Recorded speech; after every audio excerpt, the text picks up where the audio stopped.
Welcome to the season 3 finale of Two Who's Review. I'm Alex. I'm Fitz, and I also find technology quite frustrating. Sure do. And today we are checking out a classic episode from the Second Doctor era.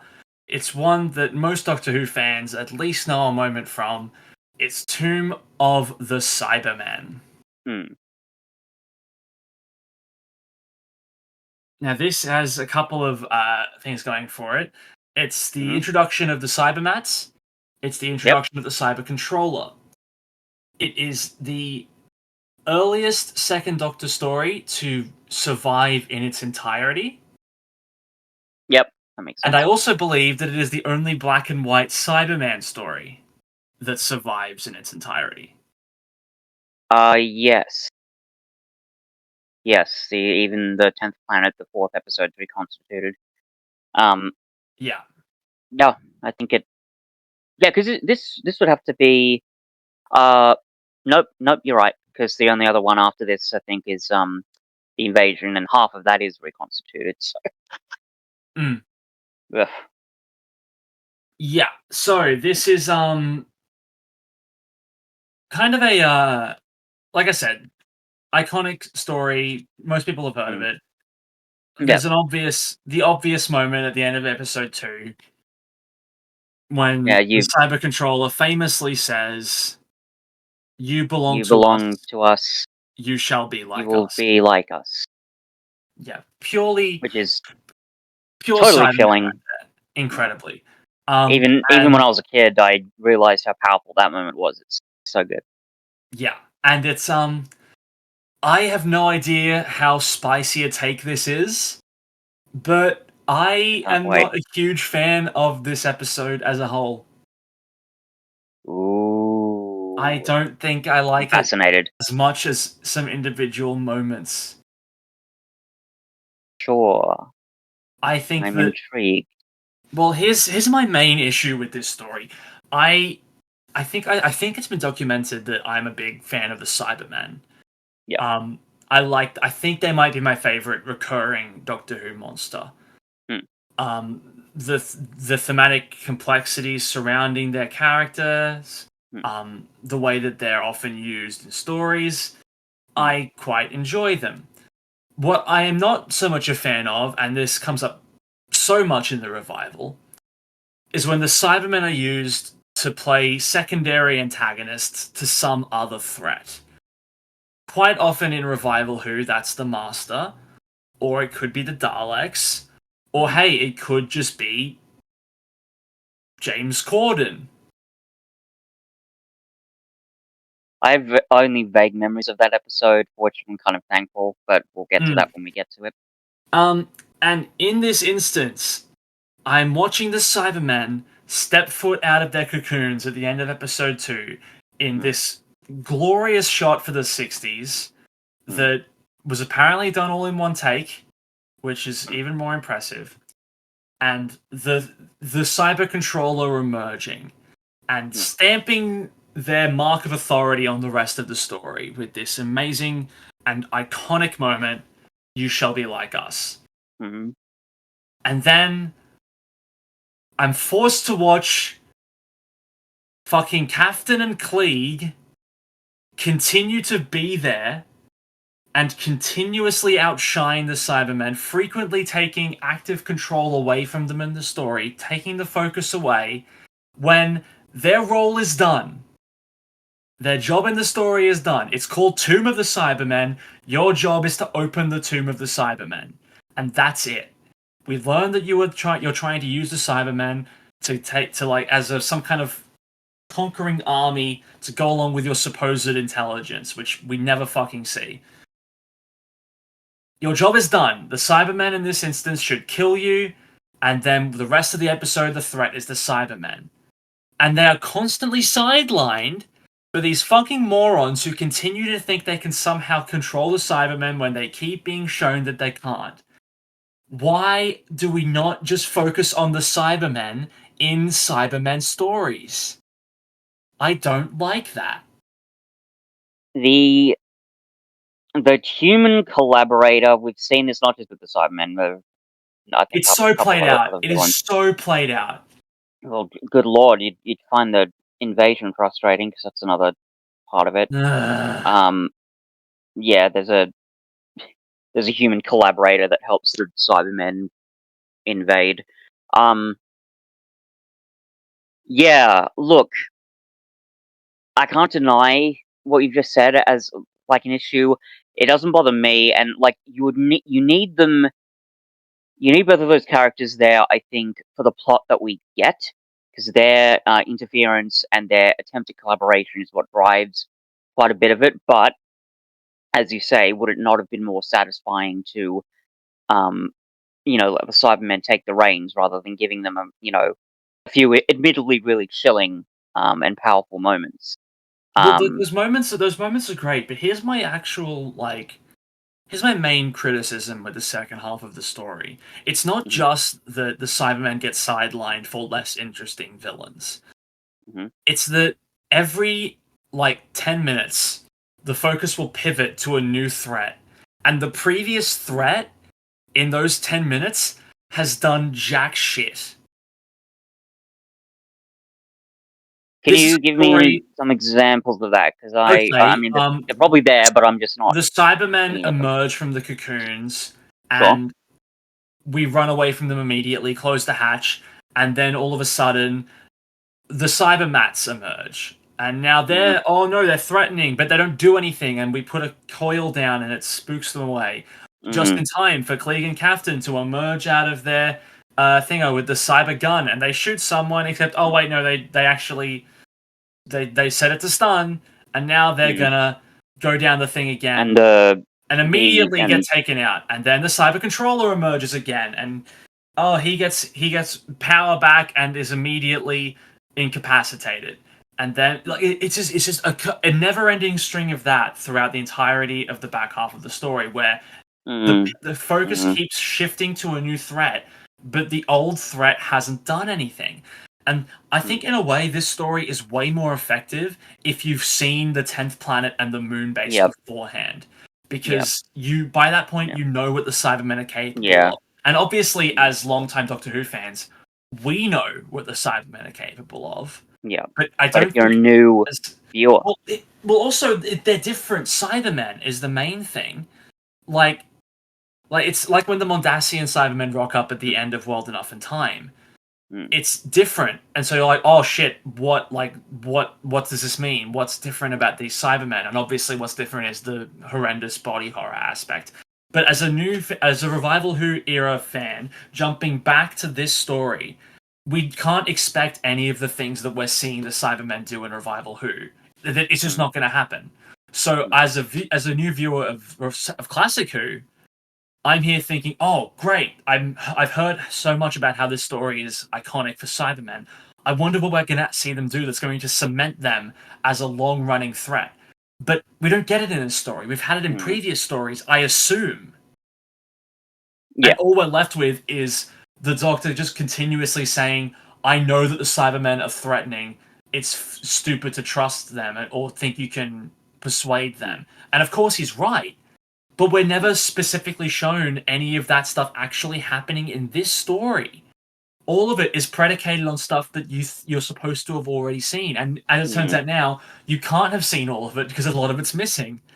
mm, That's what I mean when I say this story would have been so much better if Klieg and Captain were completely killed off at the start of episode 3, and then the Cybermen could be maybe chasing the archaeological crew mm. through the remains of Telos, and that could be the story. With the Cybermats Or being this sort of picking them up sort of one by yeah, one. yeah, exactly. And the Cybermats acting as this sort of reconnaissance drones to corner them up, like they do Mm, for that brief bit.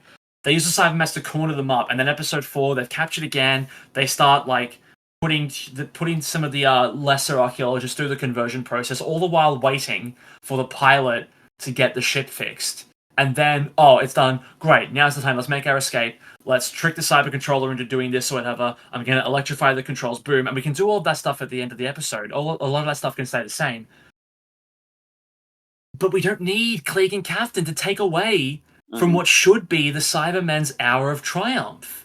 We just don't need it. mm, And we all the while we keep hearing about, oh, we're creatures of pure logic. We're super intelligent. Imagine what our intelligence could do with their equipment. And the whole time I'm thinking of, well, if you're so fucking intelligent, the first time your plan goes haywire, maybe stop trying to do it. Now, eventually, we get the whole madness element with the character, but by that point, it's too little too late because it's 10 minutes towards the end of the story, and we're being told stuff that anyone with a brain in their head would be able to know at the end of episode 2. Well, now I know you're mad. I just wanted to make sure. Yeah, but we already knew that! We knew it already! We knew it! We knew that stuff, Doctor! We knew it! But the Doctor, he had to show how clever he was, Carl. He had to show everybody. Of course he did. Of course he did. Of course he did. People died because he had to prove how clever he was. Yeah. Oh god, I really wanted to like this story as well. That's the most upsetting part, is that I went into this with such high hopes, and maybe that's why I'm more disappointed than I ought to be with this. Maybe that's why. Yeah. This is probably another Pyramids of Mars situation where I went Yeah. into it with high hopes because I was like, oh, this is that story. This is the one that um this is the one that Russell chose to revive a villain from for the new series. Yeah. This is better. This is going to be great, and it wasn't. And then we go into this story with a similar thing. Oh my god, this is Tomb of the Cybermen. This is the black and white Cybermen story that has the best moments, and those moments are great. But it's not But they don't overall as come good as I together. wanted it to be. Yeah. Yeah, and look, let's say, for example, you'd never even heard about this story before now, right? Mm. That even if this story does have a reputation, you weren't aware of it. I don't know whether this is a personal thing, but like just knowing you, I'm convinced that if you'd watched the story really more than once, and certainly multiple times, you would come to these conclusions anyway. Because no amount of supposed reputation, whether known or unknown, is going to change the those issues, right? Because Sure. Yeah. they're core story issues. This isn't a. It's almost. It's not as bad, but it's similar to Boomtown in that maybe there are some moments that are effective, but Yeah. it doesn't come together really. Um, At the very and least, and the good sorry. moments are almost made cheaper by the fact. I yeah, I don't know. I will say for this story that unlike Boomtown, the really good moments don't fall flat on repeat viewings. Like the Mm, bone chilling "You Will Be Like Us" still yeah, holds up, yeah, even though we know it doesn't go anywhere. yeah, And the other really good moments from the story remain pretty good, even though they yeah. are small moments in isolation. I'll tell you Mm, what my main takeaway from this story actually was, and this is the one thing that I remember watching and going, "Oh damn, this is actually really really great." It's that, and this is someone who doesn't. Speaking as someone who doesn't know Victoria very well, it's the heart to heart that Victoria and the Doctor Oh have yeah, yeah. in That's episode probably one of three. the reasons it's so iconic. That's a really, really iconic Doctor Who moment. It seems Um, really out of place for Classic Who for some reason. Like, I don't yeah, associate Classic Who with taking time out of the plot to just talk about our characters in a way that doesn't really yep, relate to the specific things that are happening in the yeah. moment. To Like, focus on pure sentimental character growth. Yes, you're right. yeah, It's not something that's common to Doctor Who. it's It feels like a building on Moffat stuff. move, basically, Yeah, it's building to on put it stuff one that way. I assume it's building off stuff that's happened in previous episodes with Victoria. Like I said, I don't know Victoria Oh very yeah. well. They it's not like made it's super explicitly clear, but the story previous to this is Evil of the Daleks, and that story is a big story, an epic story, a very emotional story. And in it, Victoria is basically kidnapped and kept as a prisoner by the Daleks for I think it's months. Actually, she's Wow. locked in a cellar in a Victorian um, mansion, I think, and she suffers quite a lot. So within that story, she's able to sort of I think build up some resilience, which also gets expanded on here. I think actually Yeah. and maybe you'll agree, but one of the stronger parts of this story is her characterization. I actually really loved it. Seeing her Yeah. giving back everything that's thrown to her, being able to be resourceful, think on her feet, and outsmart the people around her. That's very, very satisfying.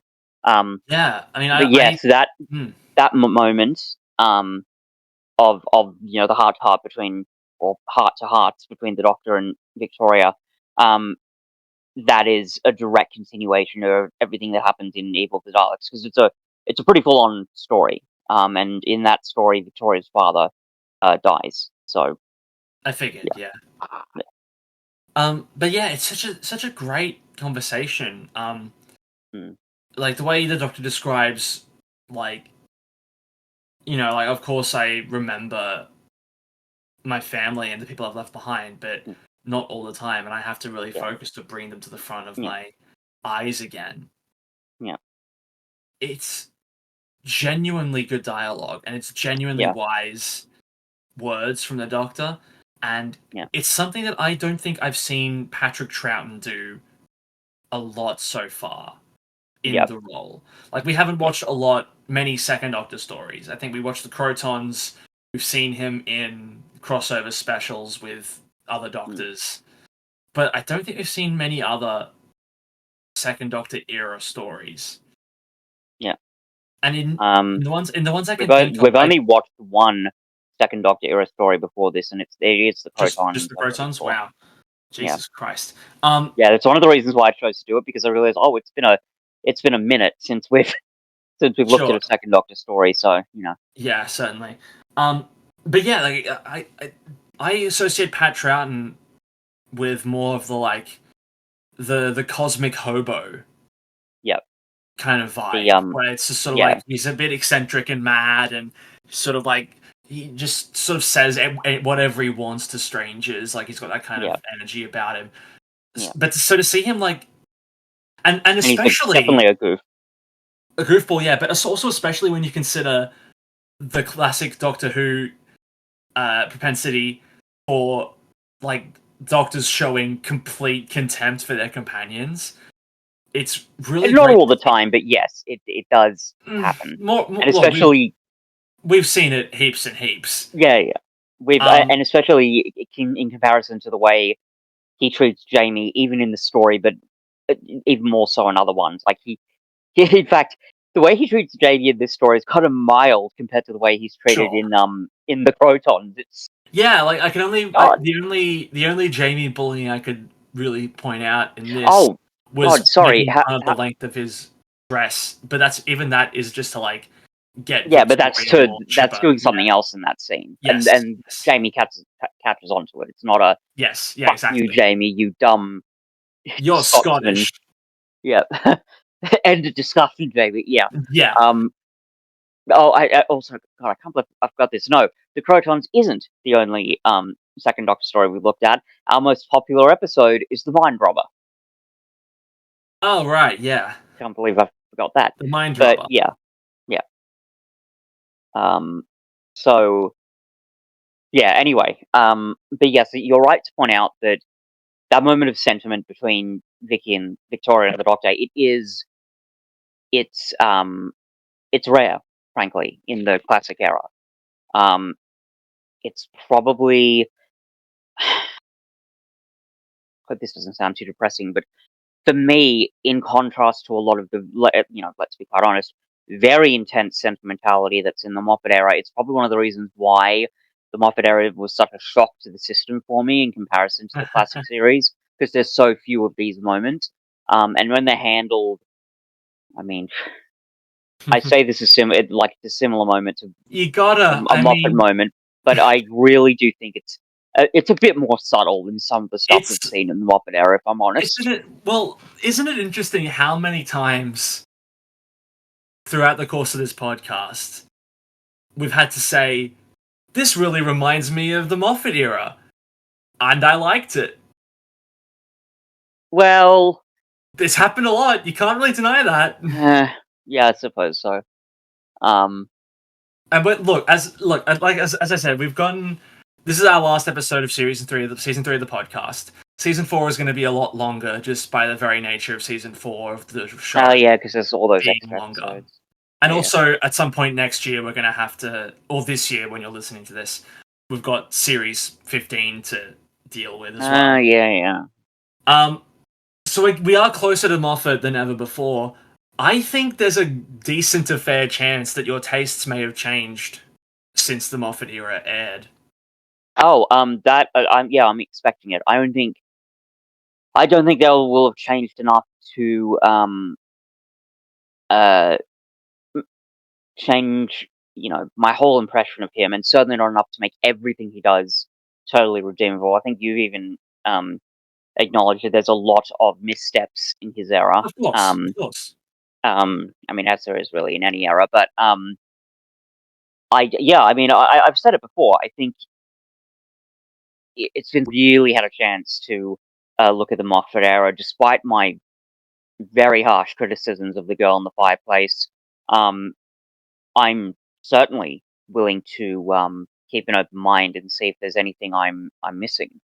Um, for example, I'm actually really curious to see the episodes with the silence in them. I think I remember that plot being quite twisty and interesting, and I think, oh, if if Moffat can work in that plot cleverly without some of the more frustrating elements that I find in his storytelling, maybe that will be really interesting. So, anyway, that's a bit of a tangent. But the point is, yes, I'm willing to keep an open mind here. So, I could very well be wrong. And having watched as much of the show, both classic and revival, as we have, that itself may have helped change my mind. So, we'll just have to wait and see. But back to this, back to Yeah. Tomb. Yes, that moment with Victoria and the Doctor is genuinely great. It might be one of my favorite classic Who moments that we've seen for the podcast. Yeah, sure. Like, It's one of, as I said, it's not just us. It's considered iconic for most all Doctor Who fans. Maybe because it was so rare for the classic series, but even then, like, it's so brilliantly executed, and it doesn't. And in an episode, story rather, where you, as you say, the episodes, like the story threads don't really come together. It doesn't. Like, it does feel out of place in how sentimental it is, but I think for where it's placed in the story, it works surprisingly well. And yeah, it well, is a really good antidote to the to the fact that the rest of the story tends to flip between genuinely terrifying and chilling moments of the Cybermen to, let's be honest, pretty goofy shit. Whether it's with Klieg and Captain or the little Cybermats doing their little Cybermat thing. This is goofy in a lot of classically Doctor Who ways. So having this moment to really reflect in a very serious but also very, sweet way is it's very much well, I an like that. antidote to the rest of it. I like that it happens in a natural moment of calm within the Yes. story. Yes. Like it's not like it's not like the Chibnall era where it just flip flops dramatically between plot and character moments. Mm. Like it's a pretty great character moment that is not integral to the plot. Like you could remove it and the story would largely be the same. But it It doesn't does take so much. anything away. It doesn't take anything away from the plot, and it also And it makes it the thematically at least, and character wise, it makes it richer, which is indeed, yes, really exactly. great. Which is what you want from those moments. Yeah, of course, of course. And it does. It sort of helps with Victoria's character arc because it kind of helps her to uh, find her own resolve, which is really great. It's one of the, as I say, her character arc is, I think, one of the more enjoyable and consistently enjoyable elements in the story for me. But yeah, it's just a lovely moment, and maybe it's also something personal. Like, I've always thought it was a beautiful moment, even when I was a kid watching this story. But now that I've gone through, the process of grief, personally, there's something very lasting about a scene like that that really kind of hits you on a deep level. So there's that. Certainly, yeah, certainly. Mm. Um,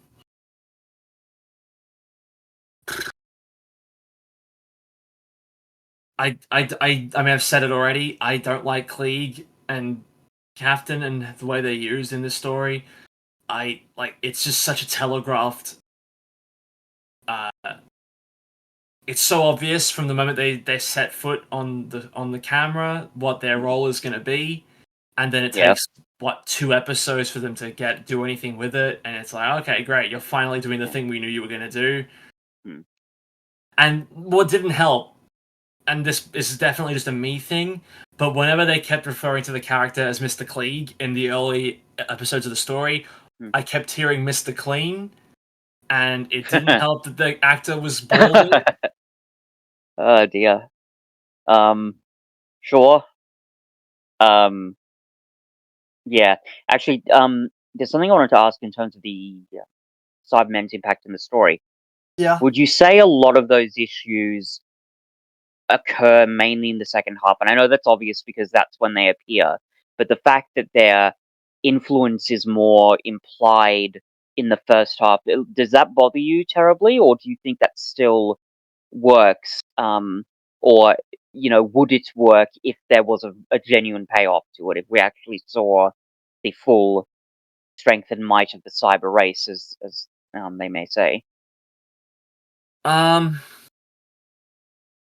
I don't know, Hmm. is the answer to that.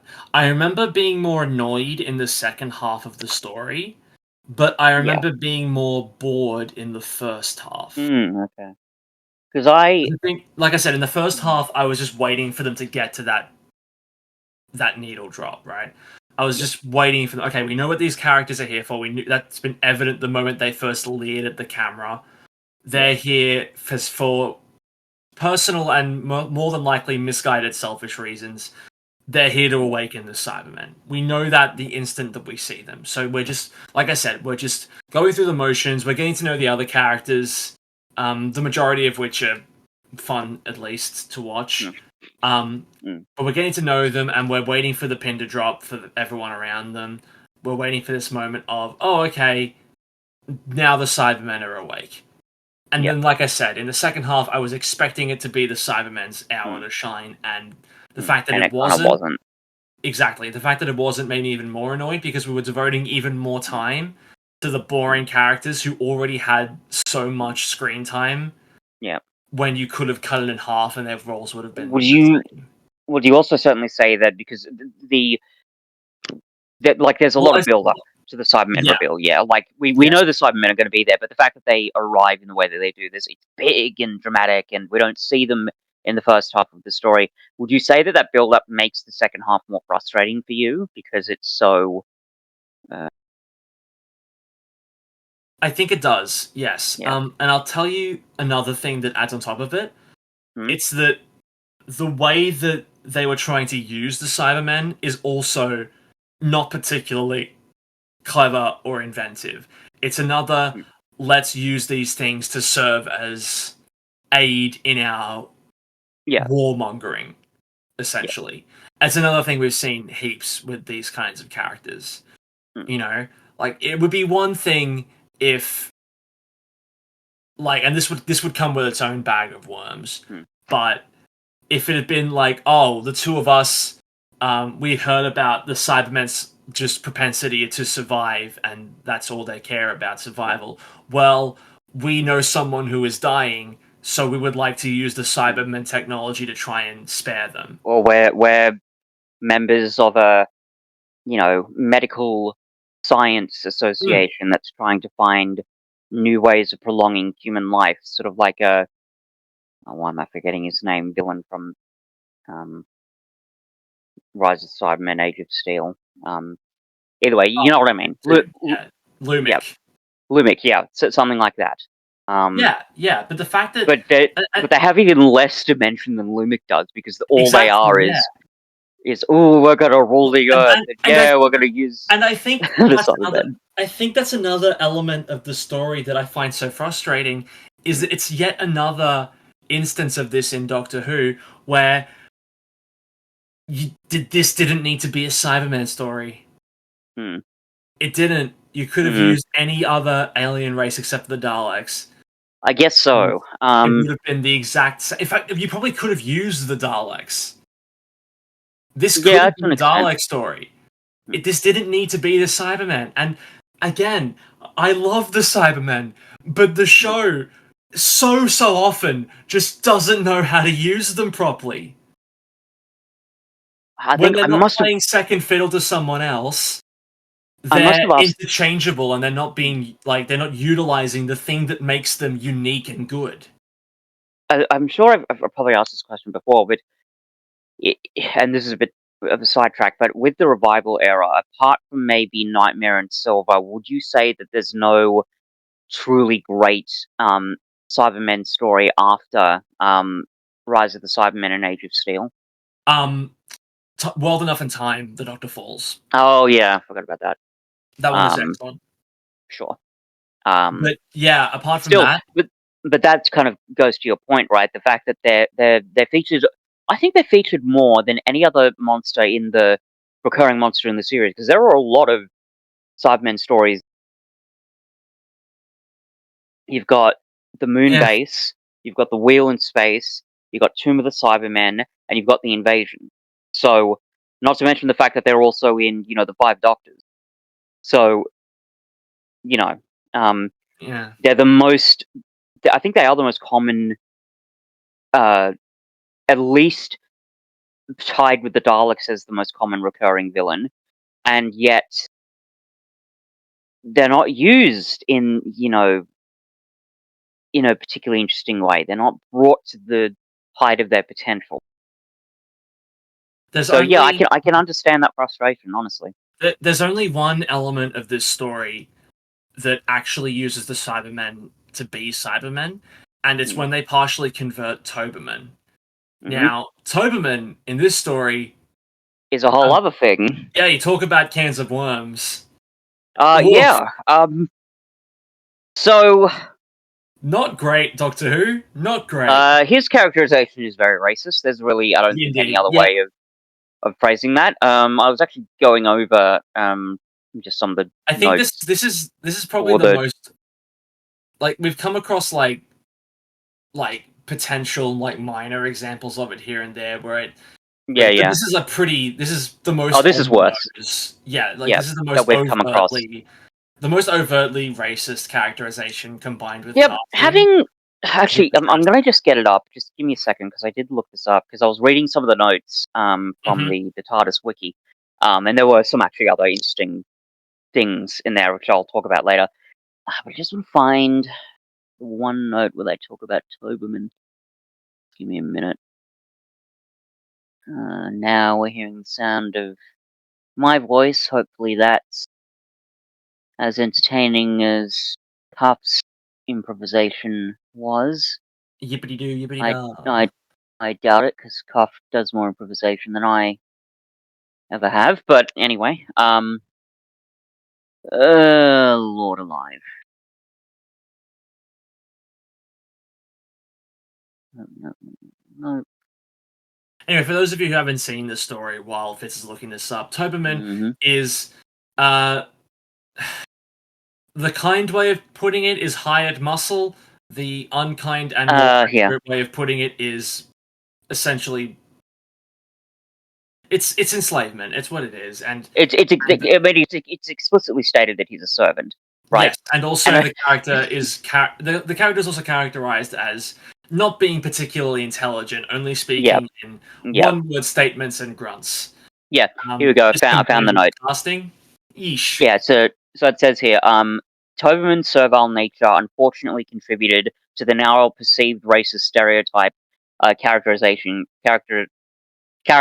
of Toberman due to the casting of a black actor Roy Stewart in the role. I mean, Yeah, I'm it's sorry. Yeah, interesting that it's the one interesting thing I that take from TARDIS that Wiki statement is perceived. now perceived. Yeah, exactly. Yeah, I was going to point that out as well. It's interesting that TARDIS Wiki uses the words "the now perceived racism" and not the Yeah, now recognized. I guess would be the more appropriate polite way of word. putting that.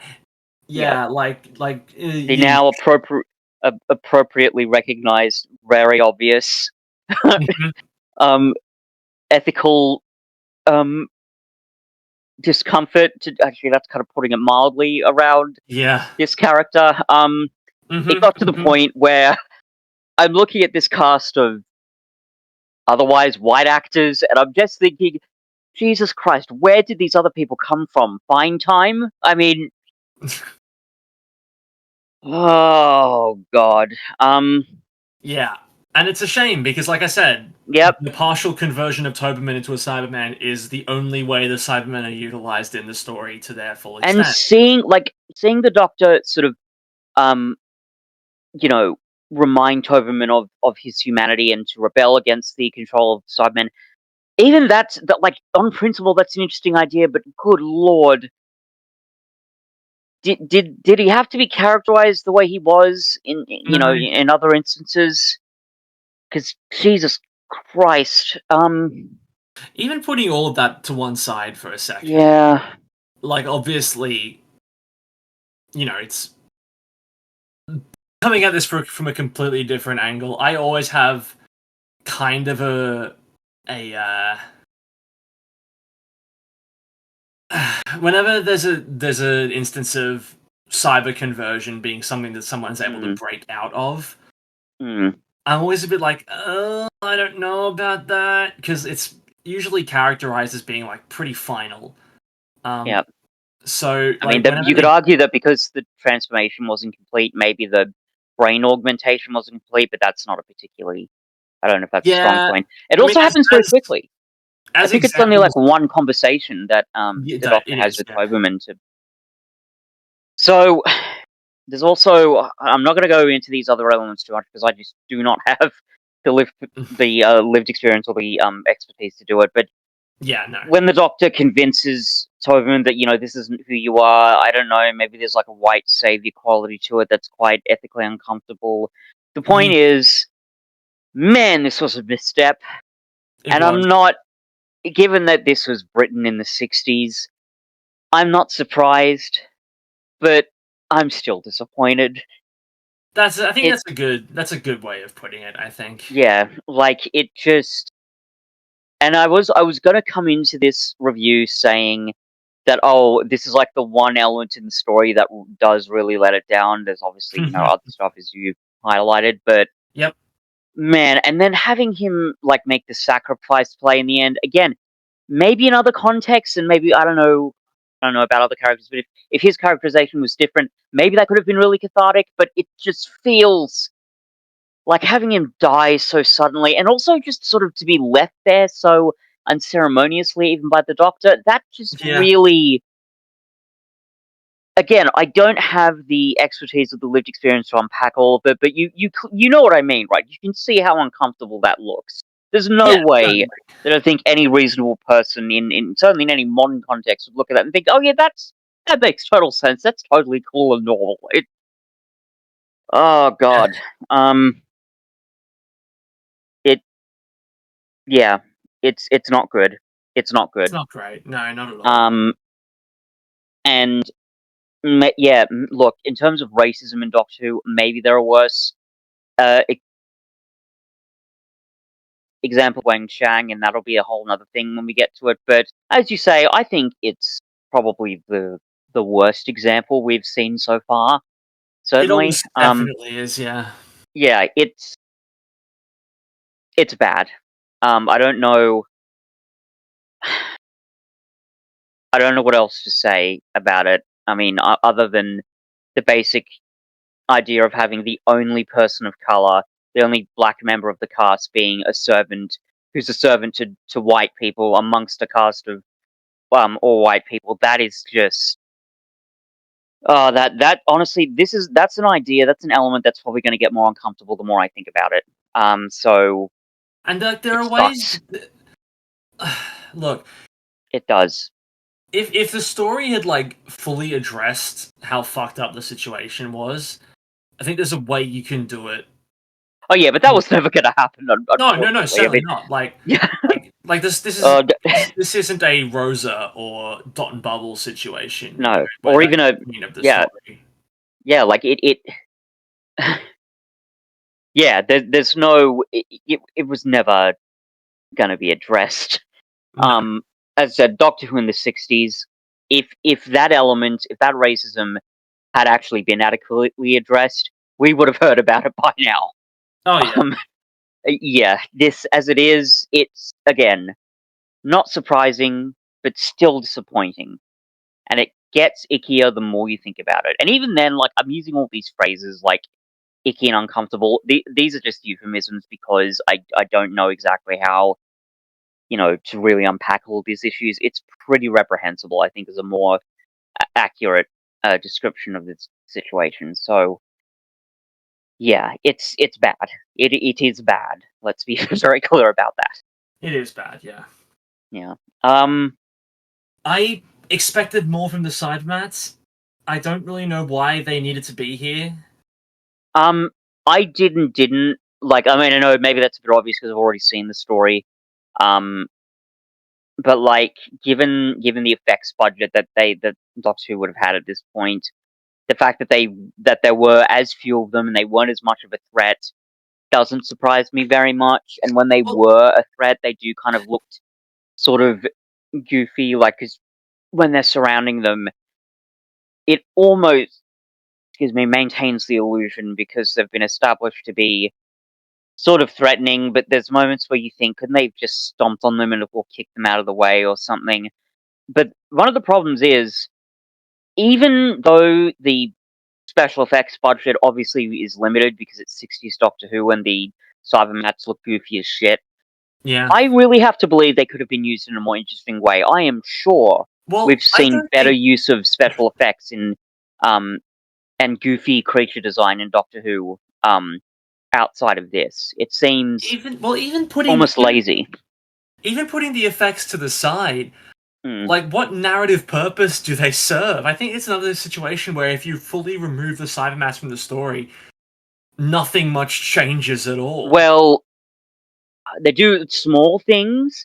The biggest thing they do is they incapacitate Captain for a time, and then they help Vicky with sort of the ruse of her screaming, thinking, making Captain think, oh, it's another Cyberman, when actually she was just trying to get Captain distracted so they could, sort of capture her and I to don't think you incapacitate her and I hold the don't Captain think you with a need gun.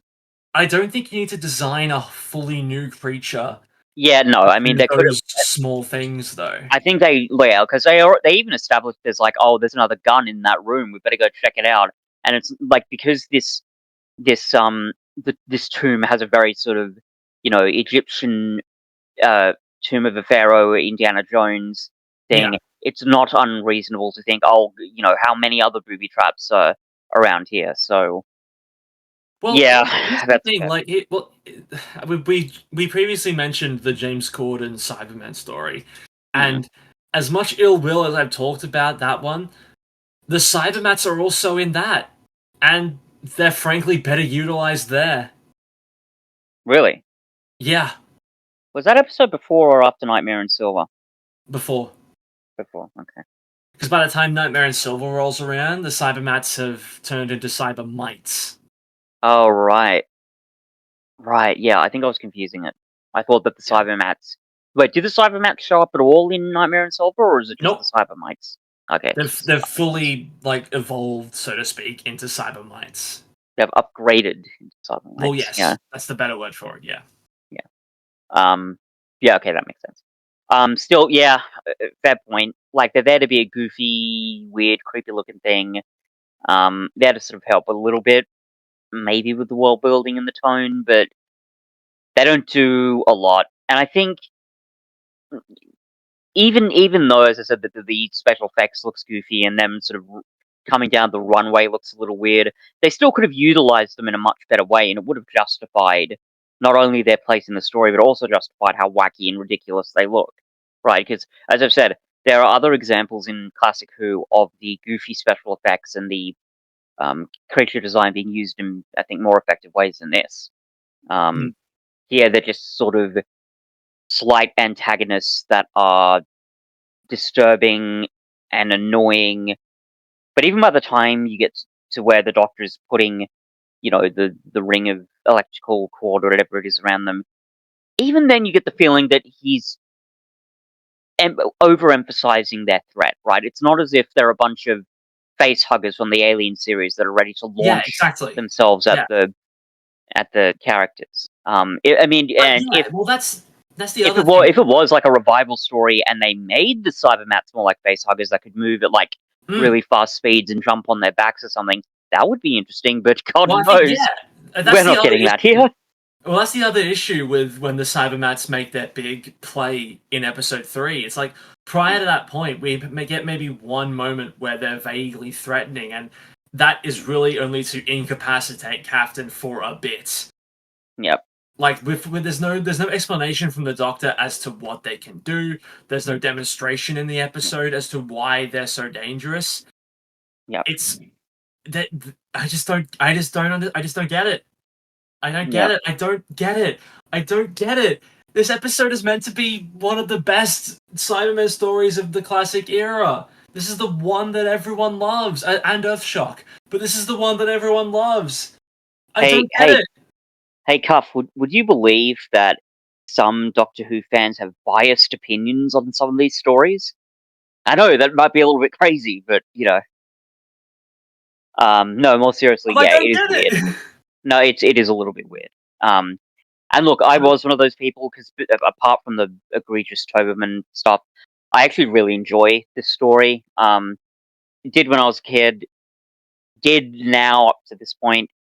Um, but Well, yes, I think your criticisms are completely valid. There's just so many well, elements in this story that are either underutilized or not utilized enough, and the reason why they're not utilized properly is because they have to make way for all this other dumb kind of bullshit with these imagine. annoying human characters that are just kind of frustrating.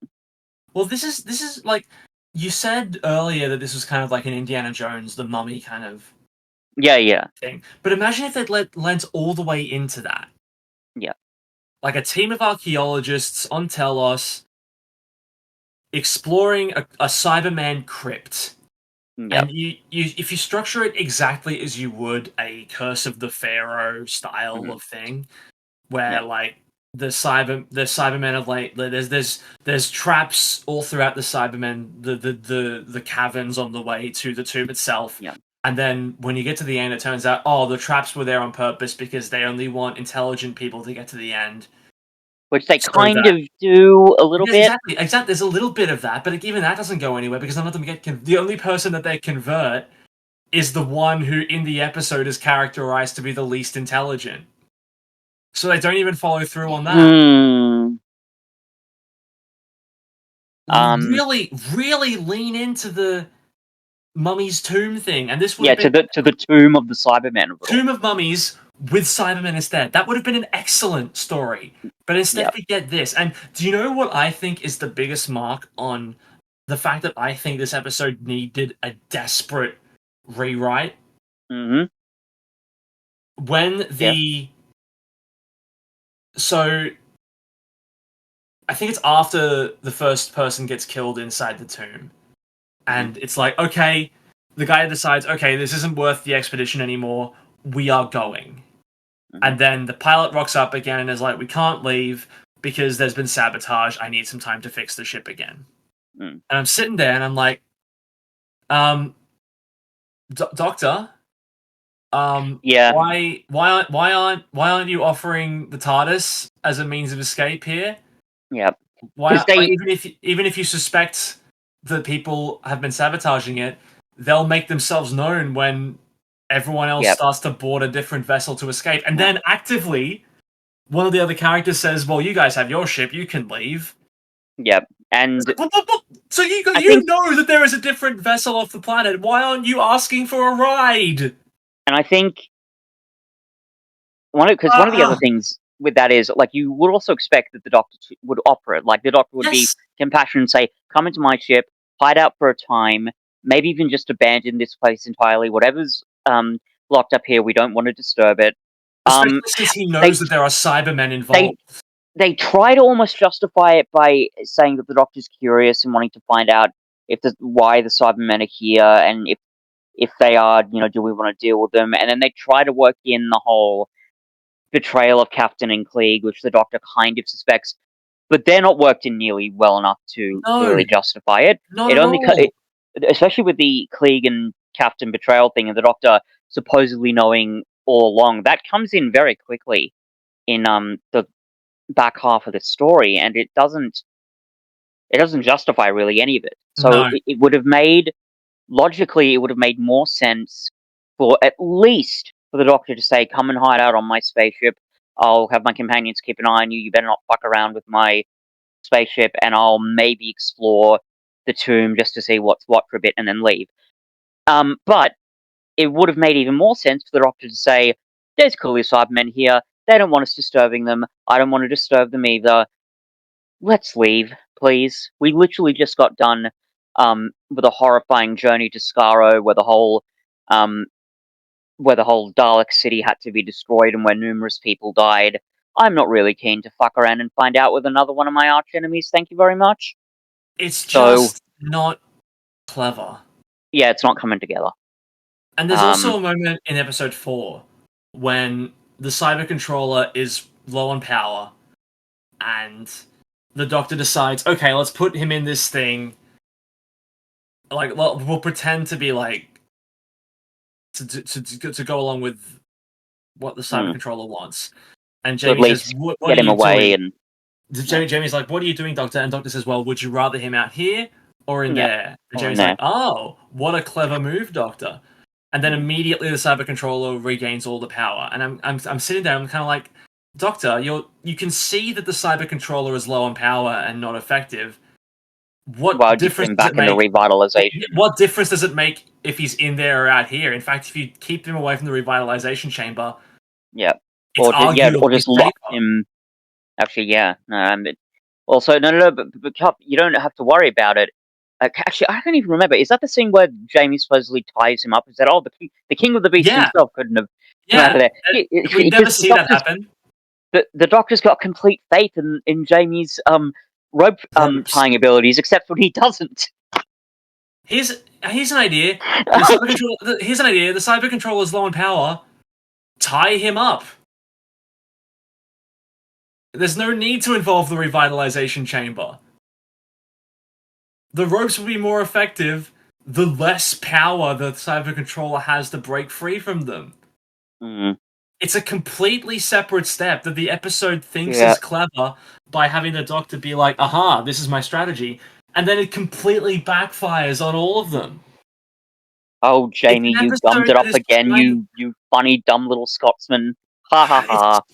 this needed a redraft. I'm sorry. Yeah. Like I No. know I there are so many agree. people out there that must like this story because it has this reputation. It's got Yeah. some chilling Cybermen moments in isolation. Yep. It's got that amazing conversation between Patrick Troughton and Victoria, and Yep. it has fuck all else. Yeah. Look, I've said this before, but with Classic Who, and I hope this doesn't sound like a cop out, but I do expect the quality control over a lot of the storytelling to be a bit more or a bit less consistent than with Revival Who for a number of reasons. It's not true, obviously, with every case, and there are certainly some very bad Yeah. Revival Who episodes that we've already looked at. And I've also been surprised at how good a lot of these Doctor Who stories are, because of characterization and plot and whatnot. Yeah. So I'm comfortable with looking at stories that are brilliant in a lot of ways, but do have some flaws. So I mean, Genesis of the Daleks is a great example, but I Yes. love it. It's one of my favorite stories. But there is lulls and duds in that storytelling, and even with the Deadly Assassin. Even if I love the really surreal flourishes, you're right, Cuff, to point out that they don't really gel onto the rest of the plot. It doesn't quite all come together. But the problem with this story is, even within those expectations of Doctor Who's ambition outstripping its, narrative capabilities, there are better examples of it, right? We've Yes. seen better examples of Doctor Who being both ambitious and, yeah, maybe a bit flawed, but still, at least still really interesting and quite compelling. The chase is batshit insane and barely makes sense. I can very safely say we both found it more entertaining than this. Yes. So, yeah, it's not great by Classic Who standards that much, and it's really not great by Doctor Who standards, I think, generally. Both definitely in terms of the ethical implications, let's put it that way, and even the storytelling capabilities on display.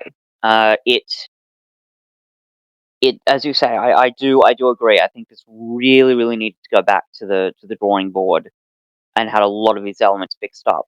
Even if they couldn't fix all of them, at least they could have made the story a bit more coherent and compelling. Because I I think the thing that really sold me on your argument, Cup, is when you said that a lot of the power in each of the Cybermen interactions is based on previous knowledge of the mm, Cybermen. The fact that because they are chilling in on themselves, they're being the way that yes, they're the small bits of dialogue and the way that they're directed. It is really great. They're thoroughly enjoyable. I love the cyber controller with these little creepy lines like that. That where um I can't remember who it was, but someone says, "But no, we're humans. We're not like you." And then the cyber controller just says, "You will be," and it's yeah, so that's really great. But it just as we've said, those are in isolation. They do not come together. They're not um they're not being incorporated in an effective enough way for this. Certainly not enough for this story to stand on its own. And overall, it just kind of I most of it just sort of falls apart. I suspect that after the 10th planet and maybe even after the moon base, the Doctor Who producers realized, oh, these Cybermen, these guys could be something, and and by like putting them in this story, and especially like because there's two more second Doctor stories involving the Cybermen after this, from my understanding. I suspect, Yes, I don't yeah, think. I I think it's suspect the that the they will in space and then the invasion. Yeah, no, that makes sense. I suspect that they rushed out these Cybermen stories in order to try and recapture the same kind of Dalek mania that was Yeah. sweeping England half a decade ago. Well, that's an interesting thing because this story is written by Kit Pedler and Jerry Davis, who created the Cybermen. So Got it. that might explain a few things. I don't think. Yeah, I'm not second Doctor Cybermen stories. I think David Whittaker might have done the invasion, but it's their creation, and maybe they just got a little bit too enraptured by their own brilliance in creating these creatures because they are. Look, you've said it yourself. Conceptually, they're a great idea. This Yes. emotionless uh, race of cyborgs that convert humans and who can say a lot about humanity and the nature of mortality and things like that. But when they're not used well, yeah, Jesus Christ, it can be frustrating. Um, Mm.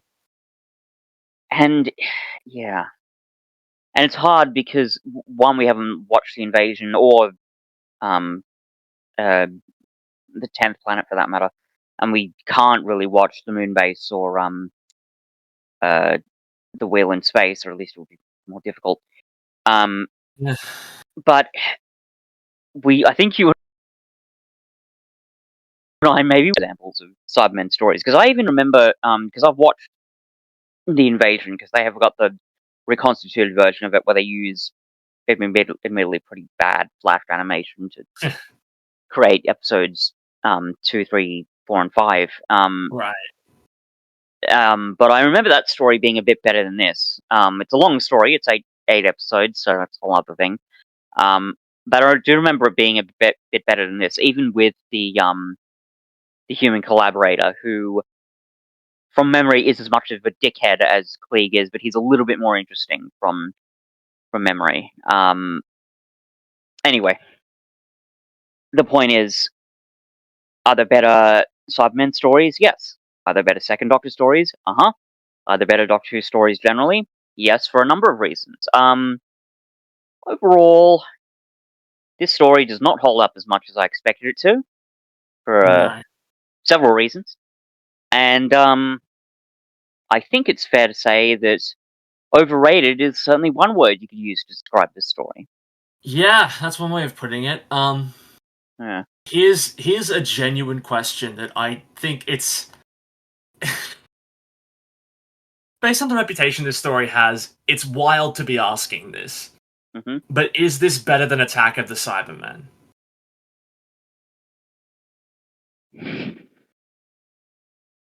Because I'm going back and Yes. forth.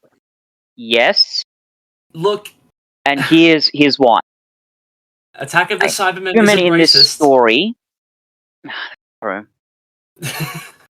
Yeah, that's fucking true. But Tomb of the Cybermen has better individual moments. That's where I'm going back And and forth. yeah, the Cybermen, they're definitely more chilling in this story. We haven't got, overweight cyber controller getting destroyed by a heat lance to the neck. We haven't got well, I think one of the biggest differences, and from this story as opposed to Attack of the Cybermen, is the Doctor, right? Yes, There is yes. no way in hell you would get a moment like the conversation between Vicky and the Doctor in this story. There's no way in hell you get a moment like that in Attack of the Cybermen. Just zero chance. The Doctor 100%. is a piece of shit in that story, passionless asshole. You get that one moment of grief and regret at the end with person whose name I'm forgetting. But beyond that, no compassion. He's a piece of shit. None of the brilliance or subtlety that you get within the moment between Victoria and the Doctor. Yeah, and for the most part, but with the companions, especially with Victoria, there's better characterization with the companions than there is with Attack of the Cybermen. On the other hand, super fucking racist with this story. So,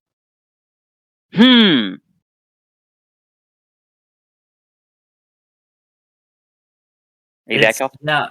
yeah. I'm just. It's just wild that. Or even having to say that. Well, yeah. I mean, it's Attack of the Cybermen. It's like one of the worst episodes we've looked at for this podcast. It's And funny, Tomb but of the Cybermen is also, in my opinion, one of the worst it's well, for different reasons. yeah. I think I'm okay. What are we gonna? Look, Scoring. I am gonna give Tomb of the Cybermen a very generous 4 out of 10.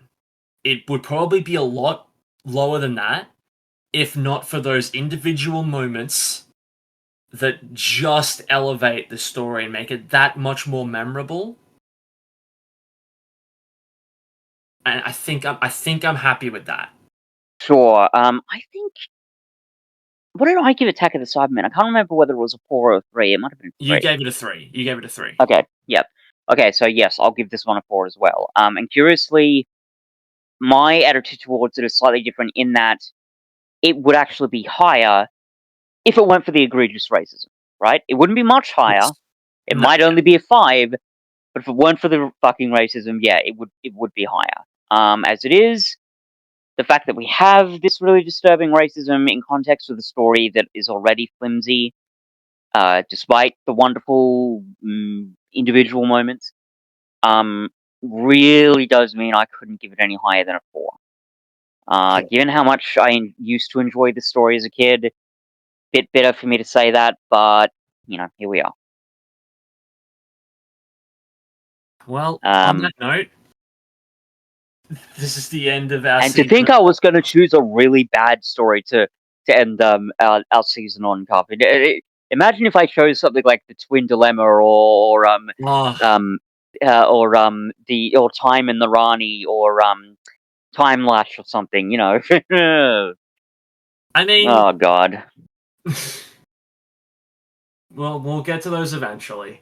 Mind you, if we do stuff Oh, like but especially Time Lash and the Twin Dilemma, I want Hadley to join us for those because I think she'll get a quick kick out of how terrible they are.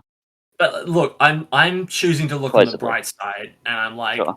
we still have absolute certified bangers like Caves of Androzani to look forward to, Yeah, yeah. and I'm just like, Um, it's and there not. may We even be don't. we've already found hidden gems so far. There may We be have. more to You come. have. Yes. Yeah. And like, Also, I. sorry, go ahead. No, you go.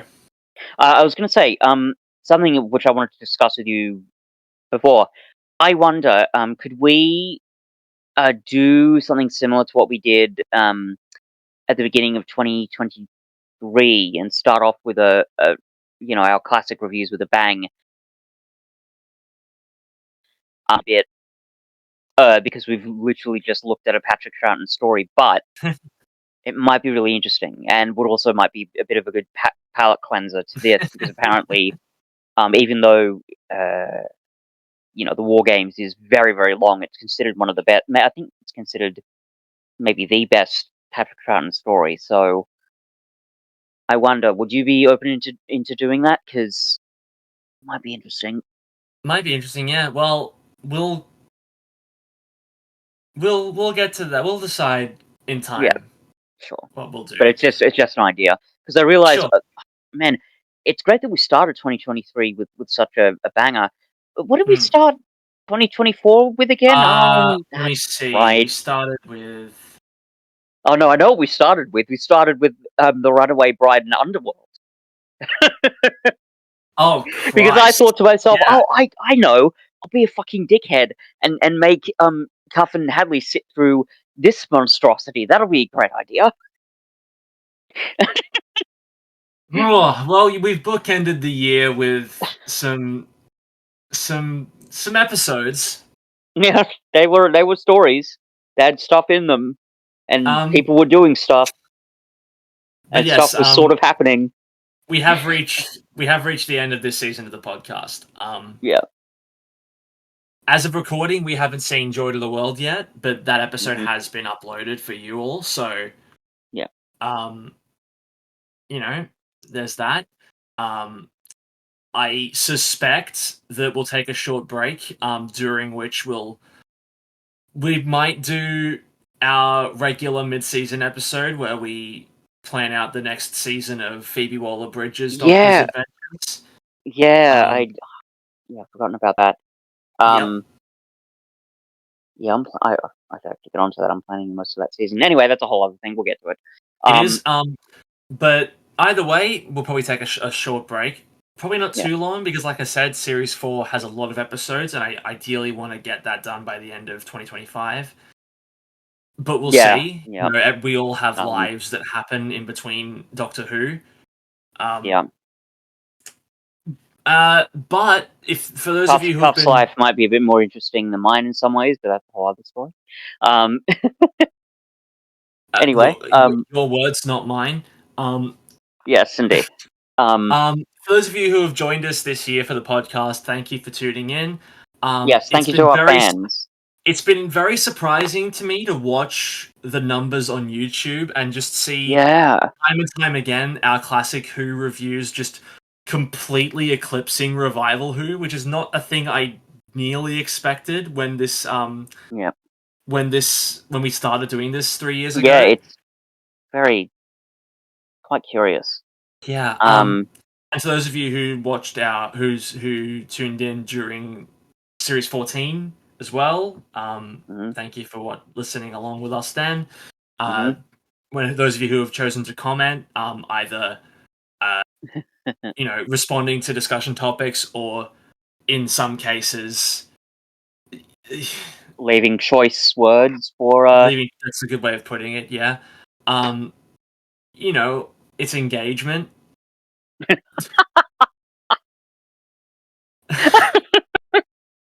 What a way what a to what a way to delightfully euphemistic way of putting that, Cuff.